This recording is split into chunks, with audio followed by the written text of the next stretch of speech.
কিছুদিন পরেই আসছে পবিত্র ঈদুল আজহা। ঈদুল আজহা উপলক্ষে আজকে শেয়ার করব মজাদার একটি রেসিপি। হ্যালো এভরিওয়ান, আসসালামু আলাইকুম, welcome back to my YouTube channel the notebook blog. আজকের রেসিপি হচ্ছে গরুর পায়া অথবা নিহারি। নিহারি অথবা গরুর পায়ার রেসিপি এক এক জায়গায় এক এক রকম হয়। আজকে শেয়ার করবো আপনাদের সাথে আমার আম্মুর হাতে তৈরি মজাদার এই নিহারি অথবা গরুর পায়ার রেসিপি। চলুন শুরু করা যাক। প্রথমে পরিমাণ মতো গরুর পায়া নিয়ে নেওয়া হয়েছে, ওগুলোকে পরিষ্কার করে ধুয়ে একটা পাত্রে নিয়ে নেওয়া হয়েছে। এখন এর মধ্যে দিয়ে দেওয়া হচ্ছে 1 কাপ পরিমাণ পেঁয়াজ, 1 চামচ রসুন বাটা, 2 চামচ আদা বাটা, 1 চামচ লবণ, 4-5টা তেজপাতা, পরিমাণ মতো দারচিনি, পরিমাণ মতো লবঙ্গ, প্রায় 1 চামচ এলাচের গুঁড়া, 1 চামচের থেকেও সামান্য কম গোলমরিচের গুঁড়া। এরপর দেওয়া হচ্ছে 1/2 কাপ পরিমাণ সরিষার তেল, সাথে দেওয়া হচ্ছে 1/2 কাপ পরিমাণ সয়াবিন তেল।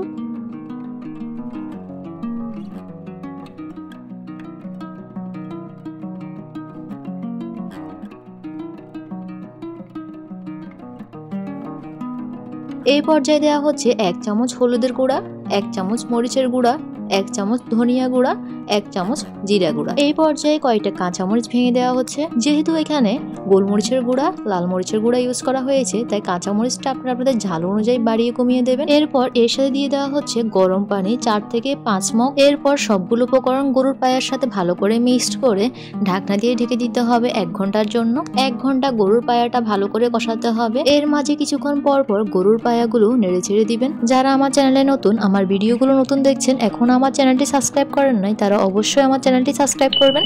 চ্যানেলের পাশে থাকা বেল আইকনটি অন করে দিবেন, তাহলে পরবর্তীতে নতুন নতুন ভিডিওগুলো আপনারা খুব সহজেই পেয়ে যাবেন। আর যারা সাবস্ক্রাইব করেছেন, চ্যানেলের পাশে আছেন, তাদেরকে অসংখ্য ধন্যবাদ।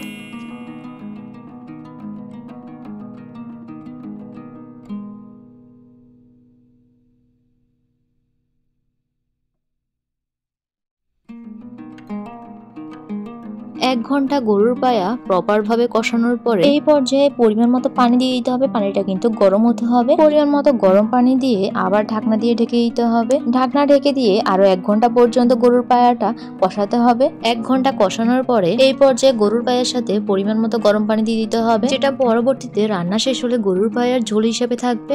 যেহেতু গরুর পায়া সিদ্ধ হওয়ার জন্য আনুমানিক 4 থেকে 5 ঘন্টা লাগে, তাই গরম পানি দেওয়ার পরে এই রান্নাটা 4 থেকে 5 ঘন্টা করতে হবে, যতক্ষণ না আপনাদের গরুর পায়াটা সিদ্ধ হচ্ছে। এক এক জায়গায় এক এক ভাবে রান্না করা হয় গরুর পায়া।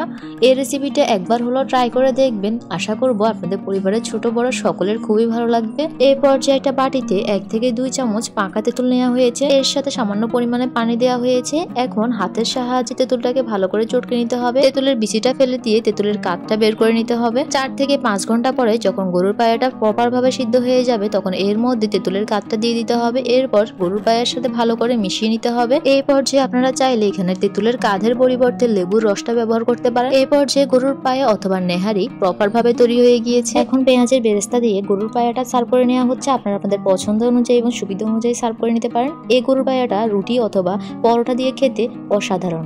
একবার হলো এই রেসিপিটি ট্রাই করবেন, আপনাদের পরিবারের ছোট বড় সকলের খুবই পছন্দের হবে। দেখুন নেহারি অথবা গরুর পায়া দেখতে কতটা লোভনীয় হয়েছে, খেতে কিন্তু অসাধারণ হয়েছে। একবার হলো এই রেসিপিটি ট্রাই করবেন। পুরো রেসিপি দেখার জন্য সবাইকে অসংখ্য ধন্যবাদ। আল্লাহ হাফেজ।